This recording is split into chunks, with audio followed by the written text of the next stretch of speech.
Good evening mga kamag-anak. Ito po, inharvest na po yung mais ni Tata Angel. Ito po yung nakaraang in-upload po natin na nakadapa. So ito, bali-anin po yung namimitas dito at tigi-tigi 1 tudling lang po yung kanilang dala.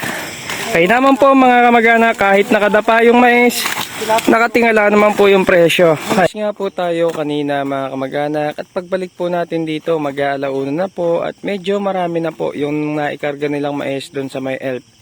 At ayan po mga kamag-anak, dumating po yung mga rito na yan, kasulukuyang hinihila pa rin po yung ibang mga mais. At dito nga po sa part na to, ayan po nakasako na yung mga segunda. Ito nga po mga kamag-anak, yung mga na-reject, yung pong mga may kain ng daga. So ito po yung ipinapangamba natin nung nakaraan, nung nireels ko po itong mais na to. Yung pagkakahapay po ng mais at pagkakadapa ay maaari po talagang kainin ng daga dahil nga po meron na silang taguan.